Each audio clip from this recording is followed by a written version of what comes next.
Welcome to the Conscious Style podcast. I'm Stella, and today I am delighted to be in conversation with Natalie Shehata about all things pre-loved fashion and thrifted style, the urgent need to move beyond diversity as a buzzword in fashion, and how we can begin to nurture a holistically inclusive, intersectional, sustainable fashion world. And if you're unfamiliar with Natalie, she is a sustainable and ethical stylist, having worked in the fashion industry for 15 years at the intersections of ethical fashion, vintage, secondhand, thrift, the social enterprise, and not for profit space. And as the founder and editor of Tommie magazine, which is an online and real life community and destination for creative women with a conscience, she's a known spokesperson, community builder, and non traditional educator using the medium of style to amplify systemic human rights issues within the fashion industry. She's also an advocate for democratizing fashion and creates change through color, conversations, community, and connection. And as you can probably hear from all of that, this is going to be a very insightful and joyful conversation. Natalie, I'm so excited to finally be in conversation with you. And before we dive into your journey in the fashion world and all of the lessons you've learned along the way, the first question we're asking everyone in this segment of the podcast is, what does conscious style mean to you? Thank you so much, Stella. Oh my gosh, I'm so excited to finally be chatting with you. I feel like we've had conversations back and forth via email for the last couple of months, so I am really honored to be speaking with you today and sharing, imparting all I know from being in the industry for a couple of decades now. So, conscious style to me, I think that's such an awesome question. Really comes down to wearing your values. And so I know that there's a lot of kind of terms we use now in the sustainable and ethical fashion space. But to me, when I think about conscious style, it really means clothing yourself and adorning yourself with items that align with your values and what you want to put out into the world. And so I think sometimes when we talk about conscious style, we think about, okay, what can I wear, or how can I, style an outfit that does the least harm to the planet and to people. But what I also like to think about when it comes to style is, what can I contribute? How can it invite people in? And I like to do that with my clothing a lot, in the sense that what we wear can really start very meaningful and powerful conversations. So really for me, wearing items and conscious style means, how can I combine an outfit, create an outfit that gives back and is also an invitation for people to come into the space where they may not traditionally know much about, and start a conversation. So if I'm wearing a thrifted piece, or I'm wearing an item that is from a locally made brand, or a social enterprise, I can let them know about the issues within this industry and space. I love that. You answered it so beautifully. And I was just nodding because I can relate to that conversation starter and like a way of welcoming people in, especially because I'm an introvert. So I almost use my like style as my kind of conversation starter when I'm too nervous to do that in words.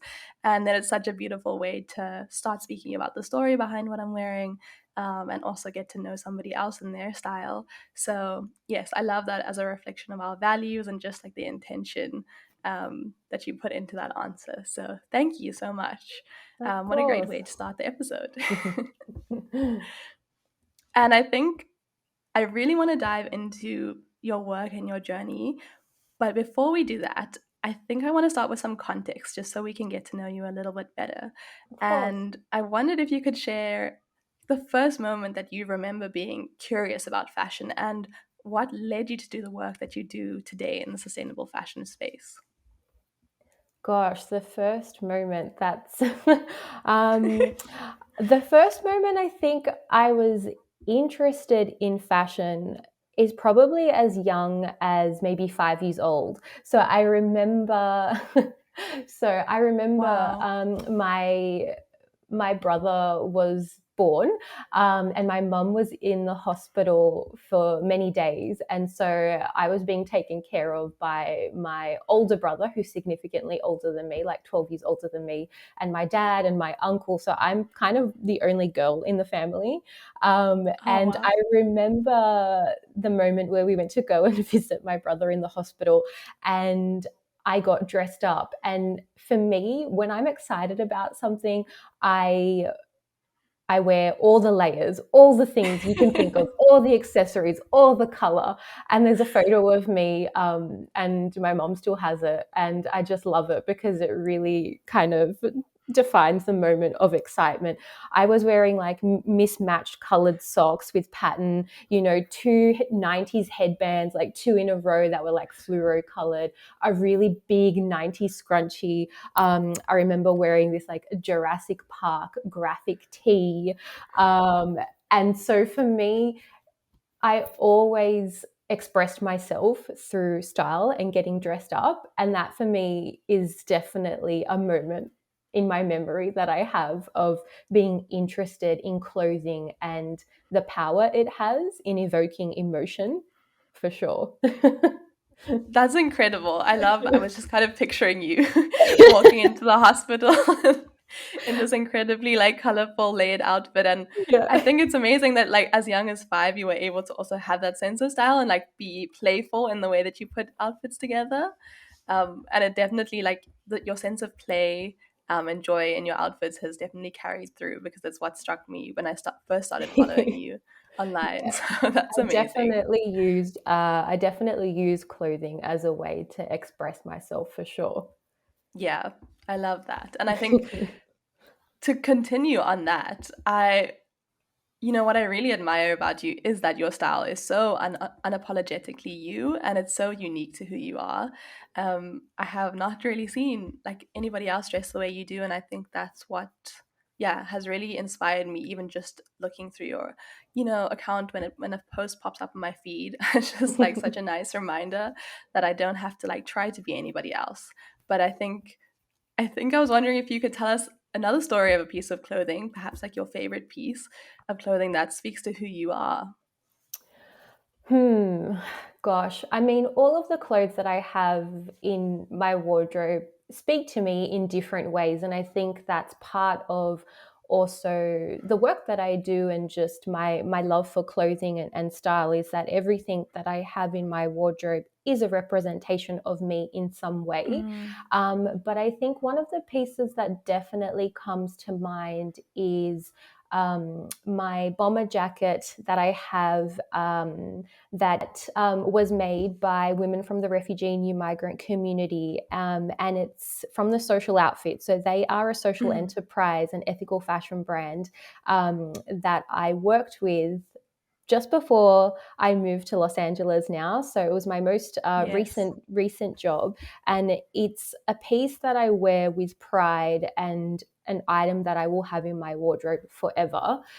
So it's very special because the garment makers that cut the fabric and made the fabric are women that I got to know very well and worked closely with over the last 2 years, working in my role at the Social Outfit, as retail trainer, working with young refugee women and new migrant women. Wow. And the artworks are just incredible. So they were created by 5 emerging women from the refugee and new migrant community, and they represent their culture, their identity, and all the artworks are just so playful and fun. And it's just a collage of color and just rainbow amazingness. And I wear it with pride because I know the stories behind the journeys of these women and the courage that they have and the bravery that they have in migrating to a new country, um, Mm-hmm. and that it provides employment and training for them.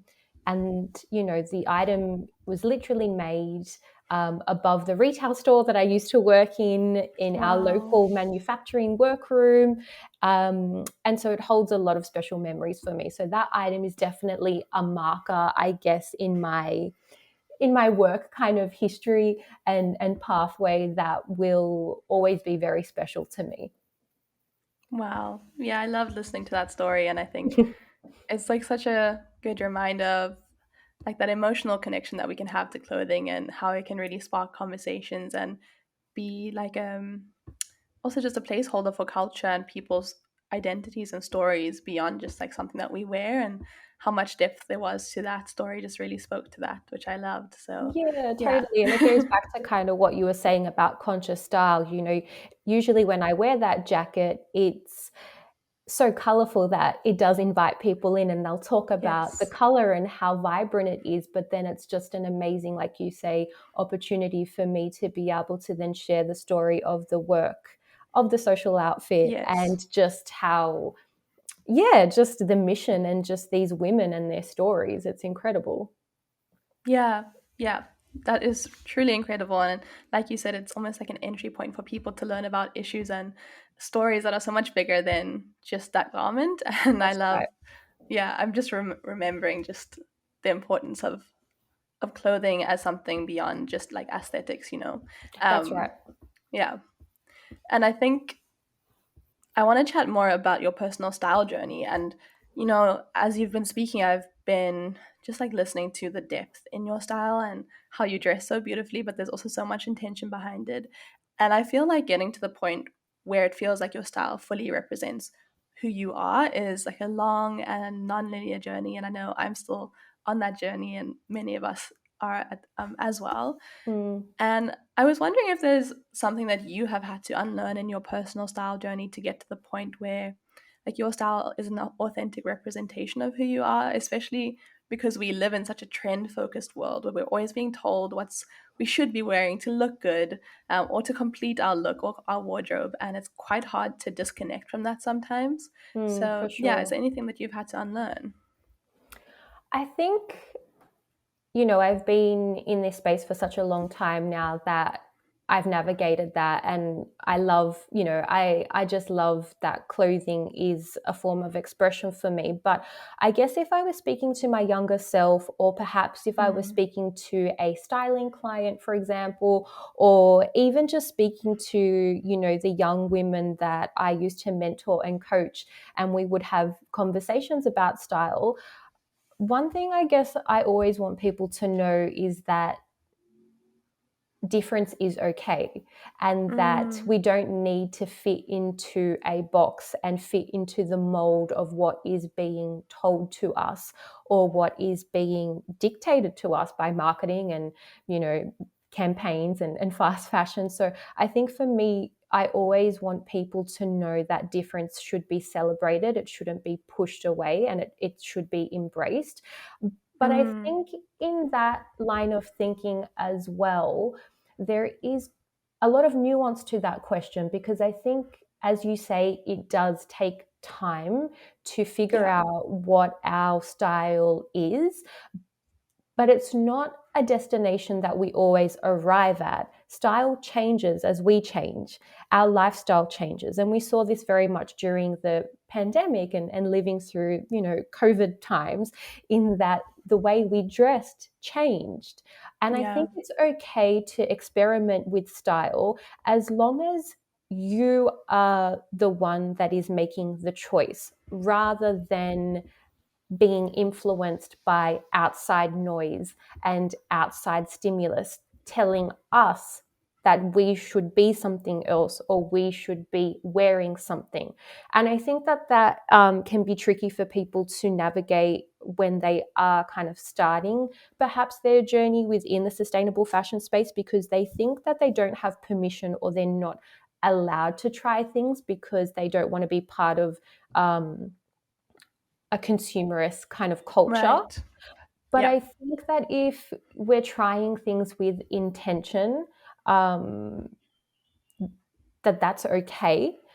I'll never kind of advocate for a highly consumerist kind of, culture in just buying so much. But I think that as our bodies change, Yeah, what we wear changes. We change jobs and what we wear changes. So it's a natural thing to kind of look at the clothing we wear as we go through different life cycles and want to navigate difference. yeah, So I think that, I would say give yourself permission to try new things and experiment with style, because at the end of the day, I truly believe clothing should be fun and playful and an expression of who we are. But that will kind of, there is an ebb and flow to that.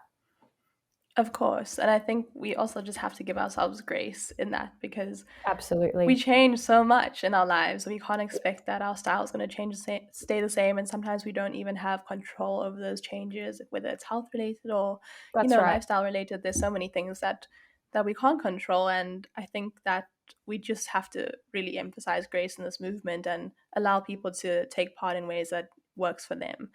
So I love how you explained that. And I think I was also thinking about how in the first episode of the season of the podcast, um, it was a conversation with Carrie Wild, who calls Hmm. herself a soul stylist. And she was really saying, like, we so much focused on how we look that we sometimes forget to check in with how we feel. That's right. And I think, like, that's something that I've really had to focus on in Yeah. terms of sticking to how do I feel in this, as opposed to like what I'm being told is going to look good on me or what's going to Right. make me look like attractive to other people.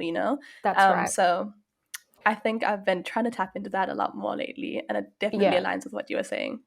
And something just to extend on that as well, because that's a really good point, is, in the traditional styling world as well, you know, women especially are often told certain shapes and certain cuts that you're Mm-hmm. supposed to wear for Yes, your body shape. Our bodies are often likened to shapes of fruit and all the rest of it.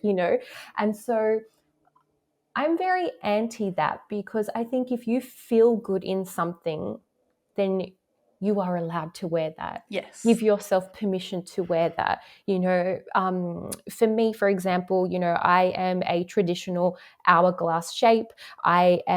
I'm short and petite, but I am quite curvy at the same time. Mm-hmm. And so there are a lot of kind of vintage shapes that I wear that perhaps a traditional stylist would tell me I am not allowed to wear because it doesn't emphasize a certain part of my body.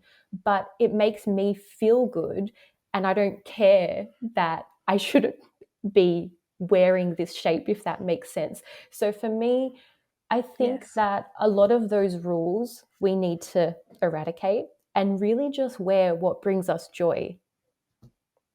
Perfectly said. Yeah. Perfectly said. And we have to, it's harder than you think to tap back into that intuition sometimes.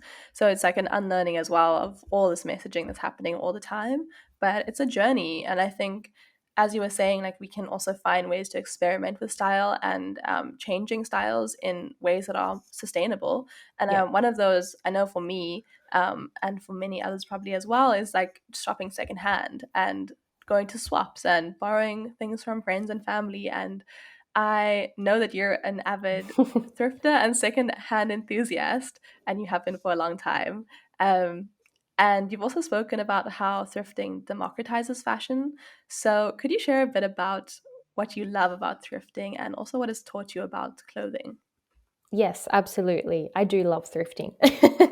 um, so I think one of the things that I love about thrifting, and why I talk about it so much and kind of advocate for it, is because it gives everybody access to items they potentially may not have had access to. So for me, I started thrifting as a very young person out of necessity, because it is all my family was able to afford. So secondhand and pre-loved and thrifted and op-shopped pieces, as we call back in Australia, pieces that I yeah, I grew up wearing and owning because it is all we could afford. So I think, I love that it gives us access to pieces that we may not be able to afford brand new, whilst simultaneously helping not-for-profits. If it is, a charity thrift store that you are buying for, carry out the charitable work that they do through the profits and the sale of those goods. And for me as well, thrifting, style and kind of social justice go hand in hand for me. And thrifting is a gateway to that because it is also a way that marginalized folk gain dignity as well. And I think we often forget that clothing can be such a powerful way for us to feel part of community, and feel like an kind of active participant of the world. And I know that sometimes people don't necessarily think about thrifting in that way, but the work that I do and the people that I kind of communities that I advocate for, thrifting is their only entry point to having material items a lot of the time. Right. So, if you're a single mom and you're going for a job interview, but you can't afford, a new outfit, thrifting is a great way to be able to get that piece of clothing for that really important life event and feel empowered. The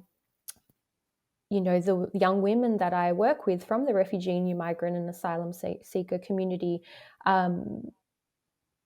are young women that are stylish and have, ways that they want to express themselves. And thrifting is a way that they have access to being able to communicate to the world that I am more than my story. And Right. these are the clothes that I want to wear now that I'm in a new country, and it's a form of liberation. So thrifting for me is multifaceted, and it is a very powerful way to gain access, for sure.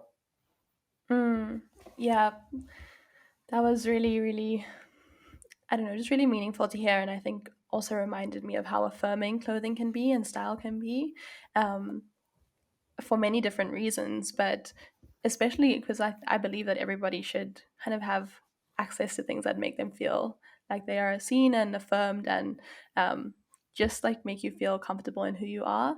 And like you were saying, thrifting is really an avenue for that. And I know you use this term democratizing fashion, when you speak about thrifting, and you've kind of touched on it now. Mm, And when I first heard you speak about that, I was kind of interested because I've heard this term being used in the fast fashion industry as like a reason mm, for justifying why fast fashion has come about and kind of the role that it plays in our system. And I was wondering if you have any thoughts on, I guess, that, and the, is there a difference in the way that you use it in the thrifting world and the way it's used in mm, other contexts? mm. Yeah, what are your thoughts? Yeah, that's a great question. So I guess for me, when I talk about democratizing fashion, what I like to say and what I mean is that we have autonomy over what it is that we choose to wear, which in and of itself sometimes is a privilege. But Right. democratizing fashion to me means that we are flattening structures and hierarchies. So it means that we have the choice, we have the autonomy over our bodies, and we decide what we want to wear. So I often use the language now that, I don't work in the fashion space, but I work kind of in the style space, because for Mm, me, fashion, at least to me and in my world and my experience, fashion is something that is cyclical. mm-hmm. There are trends, there are seasons, and we know with fast fashion in particular, like you say, we have so many trends constantly now that aren't seasonal, that are daily, that are weekly, that are, Right. so there are um, constant communication that this is the next new thing, and what you just thought was the in thing is already out, and we're moving on to something else now. And so for me, democratizing fashion focuses on style instead of fashion. It focuses on individuality. It focuses on creating unlikely, quirky, unique combinations so that we stand out from the crowd. And we are all, like, every single one of us on this planet is completely different. So it makes sense. It only makes logical sense to me that the way that we dress be completely different and unique. And I guess for me, that just the idea of, flattening those kind of structures means that we don't have to belong to something that we think we should belong to, and that we create the rules. So I think one of the things I love about style is that it brings people together and it's a form of unity and connection. But those kind of ideas can also be quite isolating as well, in that maybe we don't have the means to be a part of a certain group or structure. And I never think that clothing should separate us. I think that clothing and style should bring us together. And I think that that's something that I don't like about fashion in many ways, is that it can make us feel othered. And so for me, essentially, democratizing fashion means focusing on style where you are in control in the way that you dress and express yourself. Yeah, it's almost like a reclamation, because I feel Yes. like fashion has taken style and like you said, almost made it synonymous. Like style and fashion are the same thing. And there's actually a big difference, because style is so personal, and fashion, in with like a capital F, or however you want to speak about it, often feels like something beyond us, like it's a rule book, and there are definitely like set ways that you are or aren't fashionable. And style is something much more, yeah, it's something that can connect us so much more, because it speaks to our personality. And I think it just opens up way more opportunity to just play as well, and really get to know yourself too, and what works for you. I think that style is kind of an internal journey, whereas sometimes I feel like fashion is an external journey. And that's not to say that I think, there are amazing people that take a lot of trends and turn them into really cool things. But I think for me, it's just not something that I am inspired by. I love just being able to have free reign on what I can wear. Yes, I agree. I feel the same. And I think you said something earlier about style and social justice going hand in hand for you. And that stuck with me. And I wanted to chat more about that, because I know that beyond your style being, as we've spoken about, very expressive and linked to your personality and your joy and all of the things that you care about, it also speaks to something much deeper, which is like this need for representation and inclusivity, and also visibility in the sustainable fashion space and the fashion and style space in general. And I know that diversity has become this buzzword that we hear all the time now, in all the marketing campaigns. But I'm wondering what is forgotten when we use diversity merely as a buzzword, and also what's not mentioned when it comes to understanding the roots of diversity in fashion and sustainability. Yeah, that's a really amazing question. So I guess for me, when we think about diversity in fashion and in the sustainable fashion space also, I often in the past have spoken about how the word has become a buzzword and can be quite tokenistic, because I think if we look at how we use it and what it essentially means we are trying to do something that doesn't exist and almost kind of tick a box, right? So it's not holistic in its roots, and it's not holistic in the way in which something was created. So in the last few years, we've heard about diversity in fashion, and what that usually looks like is people kind of creating marketing campaigns where we're seeing more diversity represented, in the sense that we see more body shapes represented, we see more skin texture represented, we see Black and brown women represented front and center in marketing campaigns. But if we're looking at that brand in particular, are those women also in decision-making roles? Are those women founders of those brands? Are those women being paid as much as the CEOs of these fashion brands? And who are the women making those clothes? So we often have brands that are created by non-BIPOC women, and they are the story holders of that brand, but then we have BIPOC women represented in marketing campaigns. And so I think for me, when I think about diversity in fashion, I think that it almost needs to just be recreated. We need to Yeah. start from scratch. And I often say that it needs to be for us and by us. So it needs to be created by BIPOC and for BIPOC. Because I think that at the moment, it can be tokenistic. And we are not the groups of people and the communities who are making the most important decisions and are in leadership roles and being paid what we should be being paid. And so to me, this is why I ultimately think diversity is a buzzword, because there isn't a holistic inclusion of BIPOC within fashion and in sustainable fashion. It's a very nuanced topic for sure. And there's a lot that needs to be changed and recreated, I think.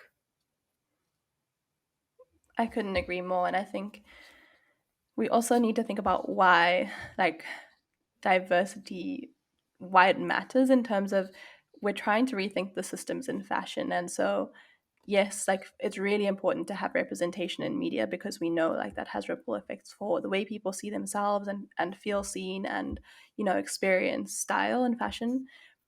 But if it's just a photo shoot and we aren't rethinking power structures and wealth distribution and the way businesses are run, then it starts to feel tokenistic, as you were saying. So I think for me, I'm always trying to return to like when we think about sustainable fashion, we're trying to change the system. So it's not going to take one photo shoot. We're really going to have to think beyond that, like to how clothes are made, who's able to experience those clothing items, and what does the wealth distribution look like, and how are we challenging systems of power. And that's why I really just appreciated you kind of speaking about those ripple effects and how diversity and the narratives that we've been hearing and been fed a lot of the time in the past few years, as it's become like much more buzzwordy, needs to go much deeper than that.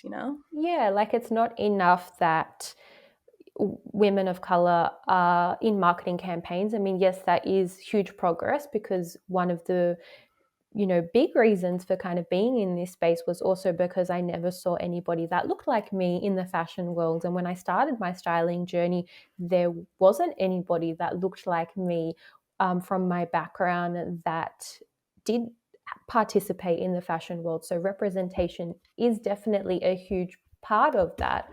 But we can't have representation and then have Black and brown bodies being exploited to make those clothes. So, like you say, there needs to be a system change, but we do have to start somewhere as well. And I do acknowledge that.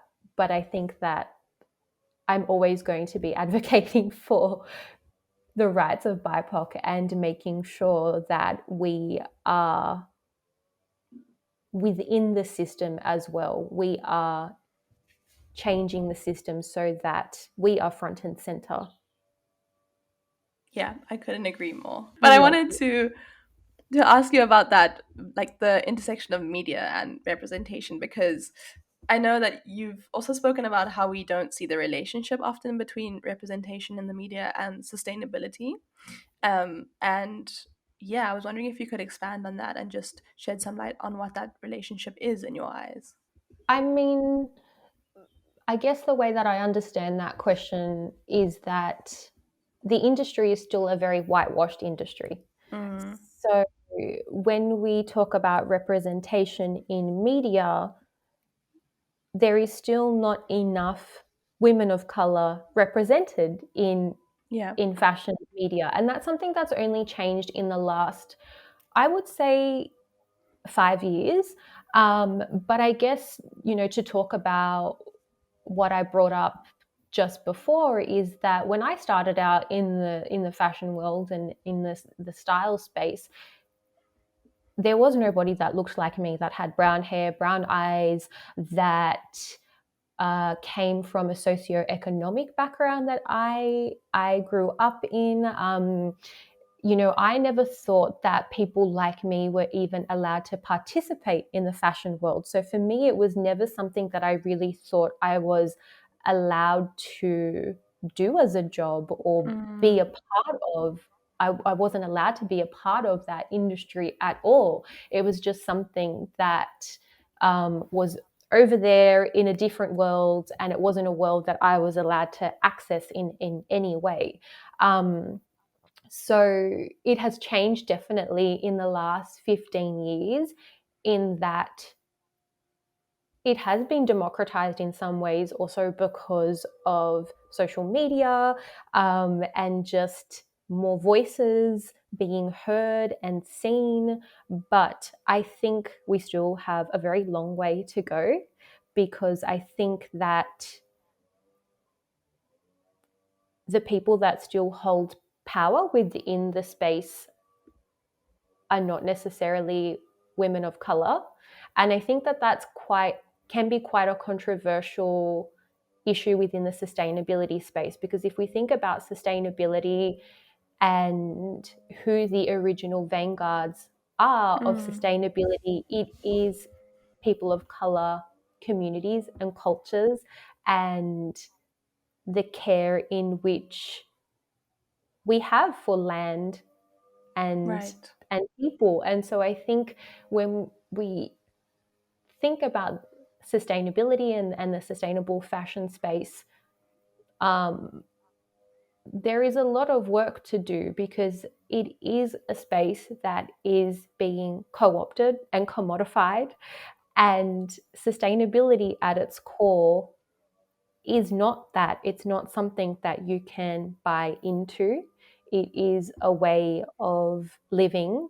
And I guess for me, that is why sometimes I have an issue with, the words like diversity being a buzzword, because sustainability is essentially who we are as people of color. And it's not Mm, something that is really being embraced. Our way of living is not being embraced, and we are not the ones that have the power, I think. And so it's a nuanced and layered. no, Definitely. completely. And I think even just like you were saying, the representation that we're starting to see now, or in the past few years, of what sustainable fashion is beyond just buying into different brands, which is obviously really, important to support independent designers and um, small, slow fashion brands, but also that it is, like you were saying, a way of life, and it's something that you have to change in the way that you think about the way you interact with the world and the people Mm, around you. Um, and it's definitely an emotional shift that has to happen. And I think that even when I started being interested in sustainable fashion, living and having grown up in South Africa, um, when I started researching it, I couldn't find any like research or articles that or blogs from the continent, and I was really like, it felt um, I felt a disconnect because I was like, I'm reading all Mm. these things from the global north and I'm wondering what it means here. And so I went on my own mission to find that out. But it's interesting as you learn that there's so many sustainable practices that people don't call sustainable because it's just not the language that has been around for, many, many hundreds of years. But that is the way that many people live. And like you were saying, it goes back to people of color cultures and just lineages and traditions that still exist today, but our language is different, or it's not part of this movement. And I think that we have to always remember that roots, because then we can we don't have to fall into these buzzwords, and we can really understand that this beyond a movement is something that has to happen like emotionally within all of us, Yeah. to shift the way we exist in the world. Yeah. And I know this is kind of somewhat unrelated, but I always think it's good to kind of give examples as well, in Yes.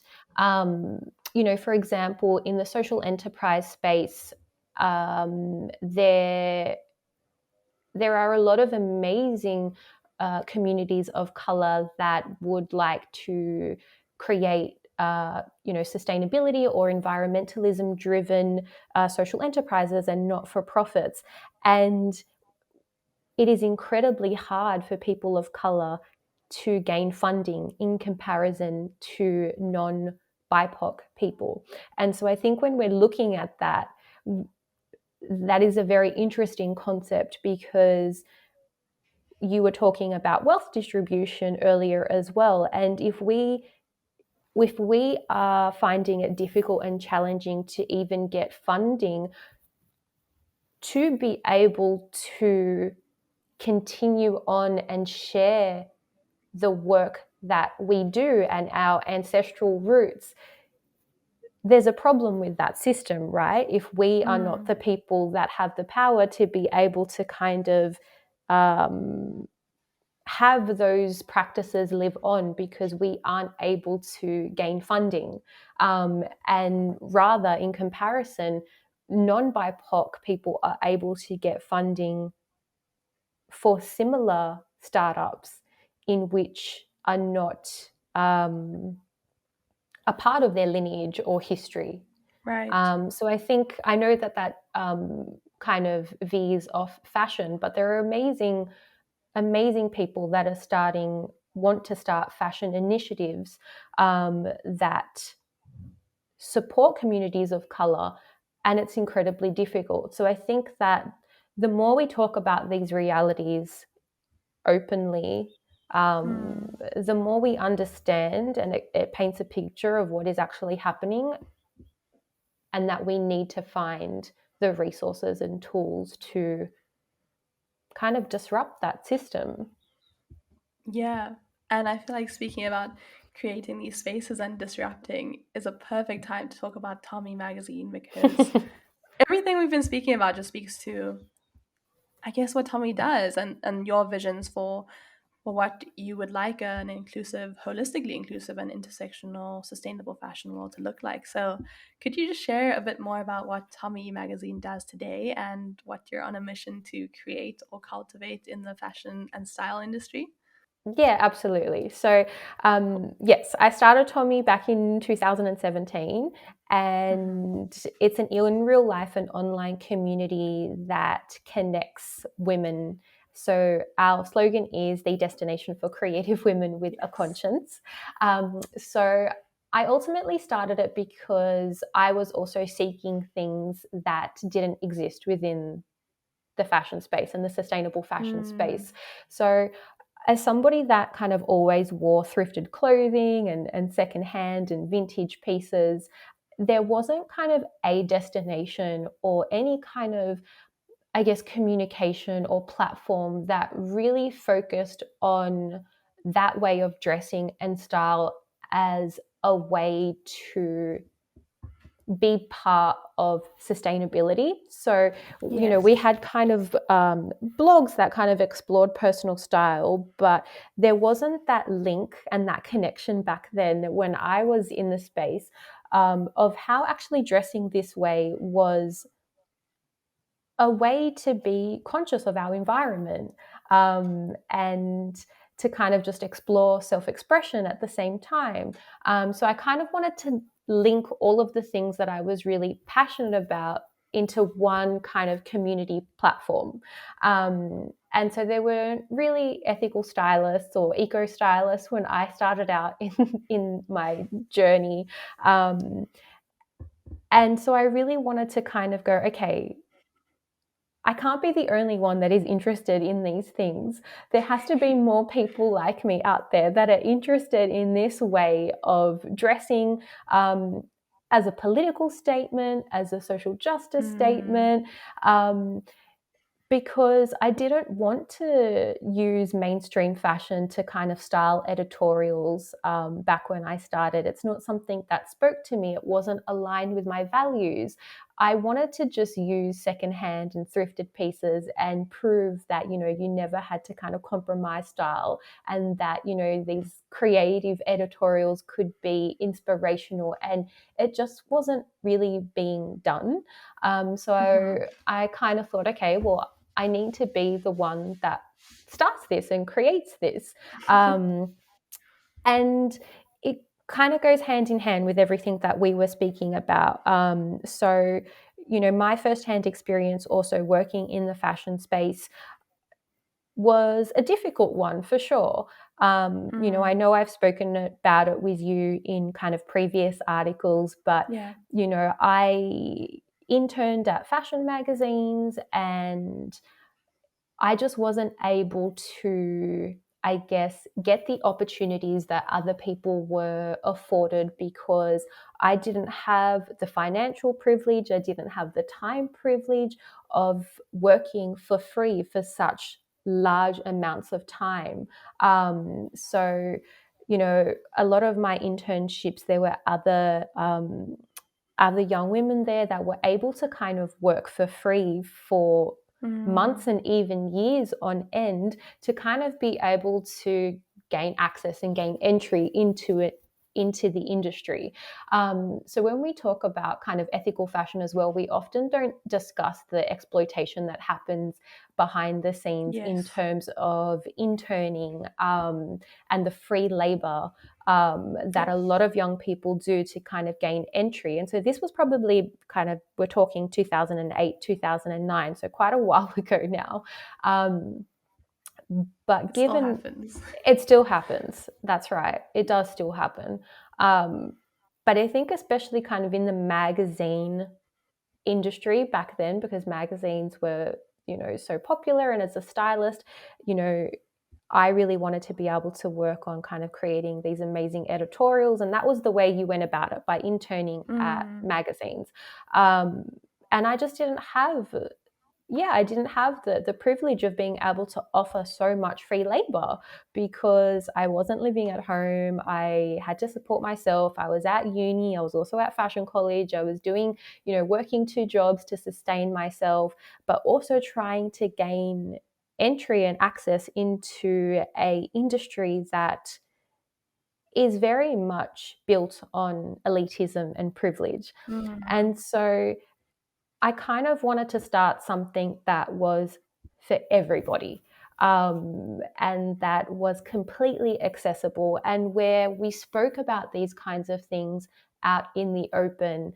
And that was a very safe space for people to come together to learn about all of these Yes. really tricky issues that sometimes we have a hard time talking about.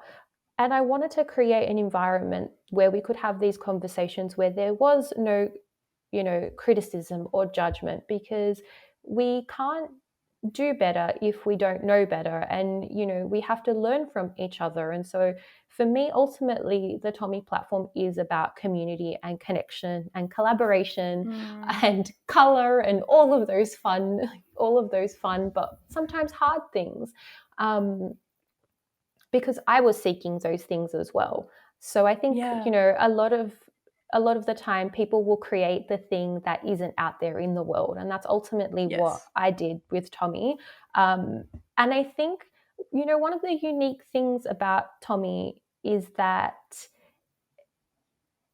we talk about a lot of really difficult things, but it's always represented in a joyful way. We can have these really hard conversations and it doesn't have to be kind of doom and gloom.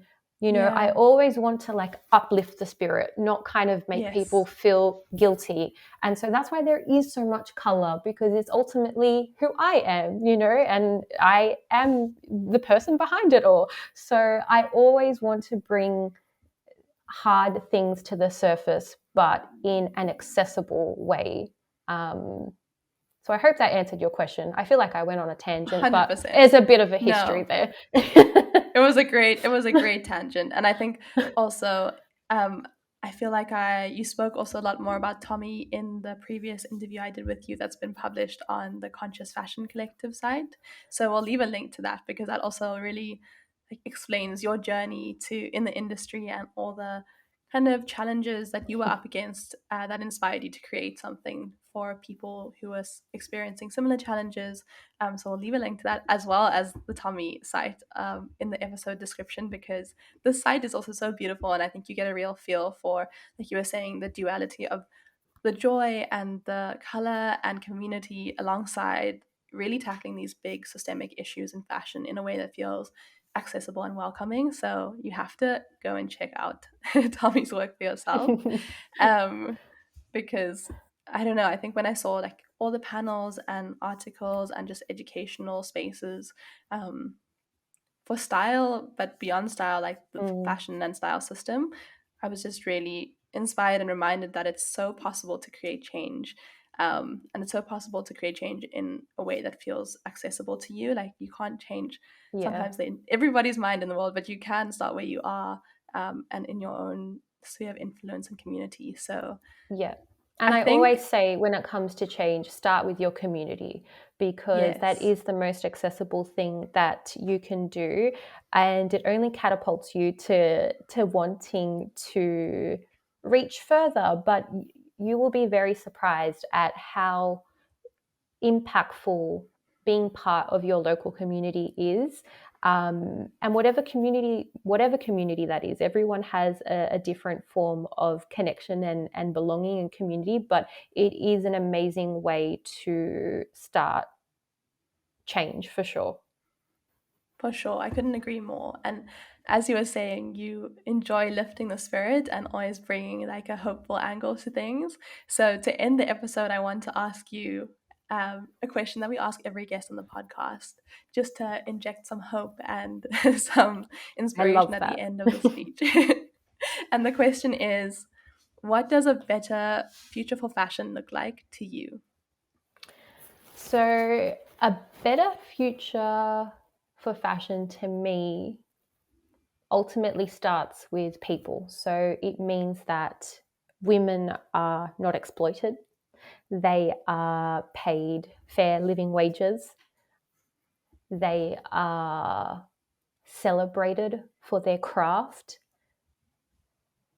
That women of color are in positions of power and in leadership positions, and we have the authority of our own stories, our own history, our own ancestry, our lineage. And I think that a better future for fashion also focuses on personal style specifically, where we are able to be the creators of what we wear and what we put on our bodies, and that we celebrate the joy that clothing can bring, while simultaneously and consciously working towards dismantling some of the systemic issues within the industry and rejuvenating it in a way that we don't harm people and planet, but that we can also inject some newness and some creativity and vision, where we're all celebrated, seen, heard through the medium of clothing, because it is very powerful.